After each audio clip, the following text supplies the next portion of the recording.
Atlantic सागर में 5 lakh square kilometre का एक हिस्सा बरमूडा ट्रायंगल कहलाता है। बरमूडा ट्रायंगल इसलिए कहते हैं क्योंकि इसका आकार ट्रायंगल की तरह है।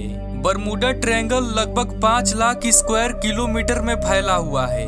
बरमूडा ट्रायंगल में 1000 से ज्यादा लोगों की मौत हो चुकी है और इसी वजह से इसे डेविल ट्रायंगल भी कहते हैं। पिछले 100 सालों में लगभग 75 हवाई जहाज और 100 से ज्यादा छोटे बड़े जहाज इसके अंदर समा चुके हैं। सबसे पहले 1945 में फ्लाइट 19 इस ट्रायंगल में गायब हुआ था, जिसमें 14 पायलट सवार थे और वे लोग भी इसमें गायब हो गए। फिर 1948 में GAHNP नामक हवाई जहाज 6 क्रू मेंबर और 27 पैसेंजर के साथ गायब हो गई थी। तो आखिर क्या है इस बड़े एरिया का रहस्य, आइए जानते हैं इस वीडियो में।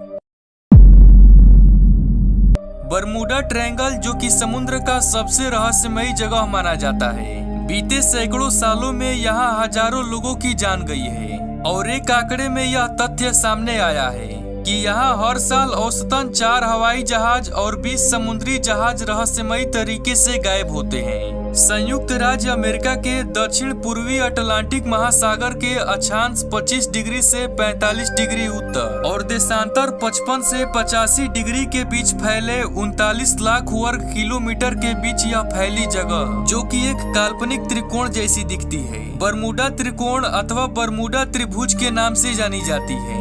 इस त्रिकोण के 3 कोने बरमूडा, मियामी तथा सेन जनार प्यूर्टो रिको को स्पर्श करते हैं तथा Bermuda triangle states of Florida, Puerto Rico एवं अटलांटिक महासागर के बीच स्थित बरमूडा द्वीप के मध्य स्थित है। ज्यादातर दुर्घटनाएं त्रिकोण की दक्षिणी सीमा के पास होती है, जो बहामास और फ्लोरिडा के पास स्थित है।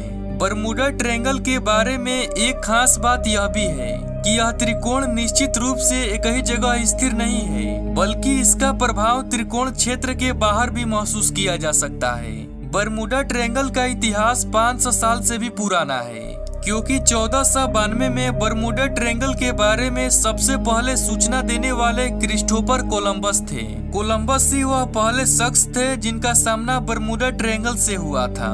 उन्होंने अपने लेखों में इस त्रिकोण में होने वाली गतिविधियों का जिक्र करते हुए यह लिखा है कि जैसे ही वह बरमूडा त्रिकोण के पास पहुँचे, उनके कंपास जो कि दिशा बताने वाला यंत्र होता है, वह काम करना बंद कर दिया। इसके बाद क्रिस्टोफर कोलंबस को आसमान में एक रहस्यमयी आग का गोला दिखाई दिया, जो सीधा जाकर समुद्र में गिर गया। अटलांटिक महासागर के इस भाग में जहाजों और वायुयानों के गायब होने की जो घटनाएं अब तक हुई हैं, उनमें पाया गया है कि जब भी कोई जहाज या वायुयान यहाँ पहुँचता है, उसके रडार, रेडियो वायरलेस और कंपास जैसे यंत्र या तो ठीक से काम नहीं करते या फिर धीरे धीरे काम करना ही बंद कर देते हैं, जिससे इन जहाजों और वायुयानों का शेष विश्व से संपर्क टूट जाता है।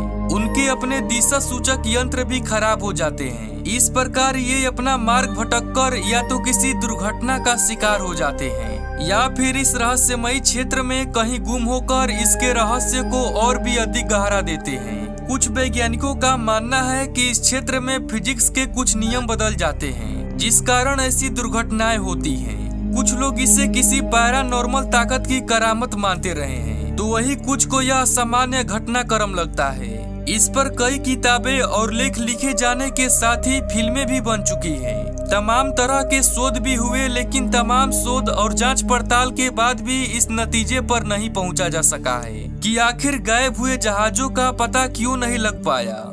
उन्हें आसमान निगल गया या समुद्र लील गया। दुर्घटना की स्थिति में भी मलबा तो मिलना चाहिए, लेकिन यहाँ जहाजों और विमानों का मलबा तक भी नहीं मिलता। और बरमूडा ट्रायंगल के बारे में एक और खास बात यह भी है कि इसके ऊपर हेक्सागोनल शेप के क्लाउड्स हमेशा उड़ते रहते हैं, जो हवा में एक बम विस्फोट की मौजूदगी के बराबर शक्ति रखते हैं और इनके साथ 170 मील प्रति घंटा की रफ्तार वाली हवाएं होती है। ये बादल और हवाएं ही मिलकर पानी और हवा में मौजूद जहाजों से टकराते हैं और फिर वे कभी नहीं मिलते।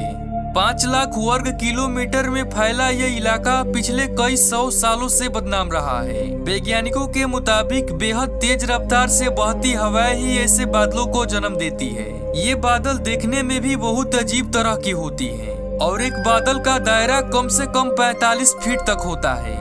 इनके आकार के कारण इन्हें हेक्सागोनल क्लाउड्स कहा जाता है। रिपोर्ट में दावा किया गया है कि ये हवाएं इन बड़े बड़े बादलों का निर्माण करती है और सुनामी से भी ऊंची लहरें पैदा करते हैं, जो आपस में टकराकर और ज्यादा ऊर्जा पैदा करती है। इस दौरान ये अपने आसपास मौजूद सब कुछ बर्बाद कर देते हैं। वैज्ञानिकों के मुताबिक ये बादल बरमूडा आइलैंड के दक्षिणी छोर पर पैदा होते हैं और फिर करीब 20 से 55 मील का सफर तय करते हैं। लेकिन बरमूडा ट्रायंगल का रहस्य दुनिया के सामने पहली बार तब सामने आया जब 16 सितंबर 1950 को पहली बार इस बारे में अखबार में लेख भी छपा था। इसी में से एक है फ्लाइट 19 का मिस्ट्री, जो अमेरिकी नौसेना में टॉर्पीडो बम वर्षक विमानों के दस्ते फ्लाइट 19 के 5 विमानों ने 5 दिसंबर 1945 को लेफ्टिनेंट चार्ल्स टेलर के नेतृत्व में 14 लोगों के साथ फोर्ट लाडरडेल फ्लोरिडा से इस क्षेत्र के ऊपर उड़ान भरी और फिर ये लोग कभी वापस नहीं लौट सके, जिसमें 5 टॉर्पीडो यान नष्ट हो गए थे। इस स्थान पर पहुंचने पर लेफ्टिनेंट टेलर के कंपास ने काम करना बंद कर दिया था।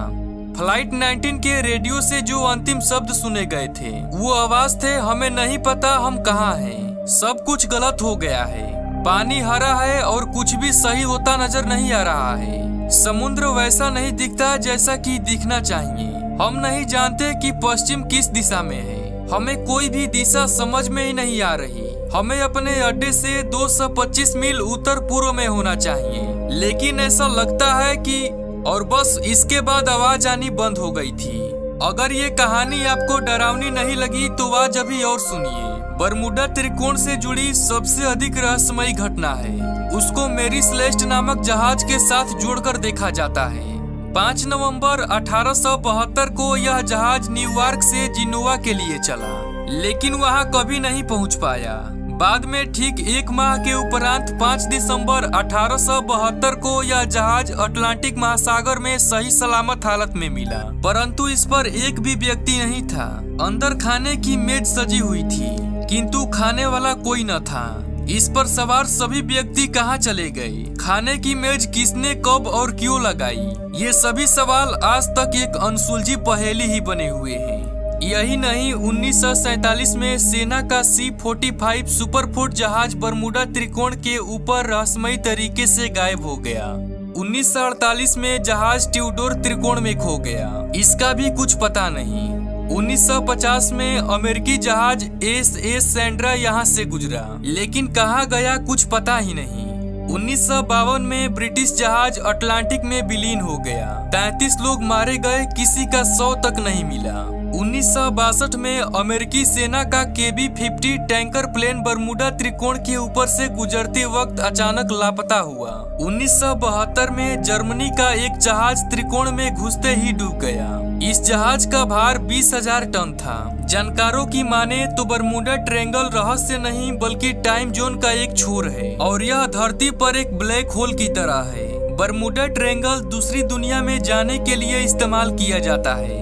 आसान सी भाषा में कहे तो बरमूडा ट्रायंगल में एक खास तरह के हालात पैदा होते हैं, जिसके चलते वह एक टाइम जोन से दूसरे में जाने का जरिया बन जाता है। टाइम जोन समझने के लिए हमें एक और तरीका अपनाते हैं। मान लीजिए कि आप दिल्ली में हैं, अगर कुछ ऐसा हो जाए जिससे आप महाभारत के दौर में चले जाएं, कौरवों पांडवों की लड़ाई चल रही हो और आप भी वहां पर मौजूद हो, यानी पलक झपकते ही कई सालों का सफर तय कर लिया जाता है। कुल मिलाकर बरमूडा ट्रायंगल को टाइम जोन में जाने का जरिया भी माना जाता है, यानी एक रहस्यमयी टाइम मशीन की तरह काम करता है। सबसे बड़ी बात यह है कि इस टाइम जोन का इस्तेमाल इंसान नहीं बल्कि दूसरी दुनिया के लोग करते हैं, यानी बरमूडा ट्रायंगल धरती से हजारों किलोमीटर दूर बसे हुए एलियनों के लिए एक पोर्टल है। इस थ्योरी को और भी समझने के लिए ये वैज्ञानिक तथ्य जानने बेहद जरूरी हैं, जो कि सालों की जांच पड़ताल के बाद सामने आए हैं। एक साल में 25 बार ऐसा होता है जब बरमूडा ट्रायंगल का आकार सिकुड़कर सिर्फ 2.5 वर्ग मील तक हो जाता है, यानी 15,000 वर्ग मील से घटकर 2.5 मील और सिर्फ 2.5 मिनट तक के लिए खास तरह के हालात बने रहते हैं। इस वक्त जो भी विमान या जहाज बरमूडा ट्रायंगल के पास से गुजरता है, भयंकर शक्तिशाली इलेक्ट्रोमैग्नेटिक तरंगे उसे अपनी ओर खींच लेती है। इस दौरान बरमूडा ट्रायंगल टाइम जोन के पहले मुहाने की तरह काम करता है। दूसरा मुहाना धरती से लाखों किलोमीटर दूर होता है, यानी एक बार जो चीज बरमूडा ट्रायंगल में गई वो दूसरी दुनिया में फेंक दी जाती है। इसी सिद्धांत को एलियन भी धरती पर आने के लिए अपनाते हैं और बस यही वजह है कि बरमूडा ट्रायंगल के इर्द गिर्द एलियन देखे जाने की घटनाएं सबसे ज्यादा सामने आती है। लेकिन फिलहाल हमारे पास ऐसा कोई ज्ञान, मशीन या उपकरण नहीं है जो कि इस नए सिद्धांत की सच्चाई को जांच सके। तो बस आज के लिए इतना ही। मिलते हैं एक ऐसे ही इंटरेस्टिंग टॉपिक के साथ। तब तक के लिए जय हिंद, जय भारत।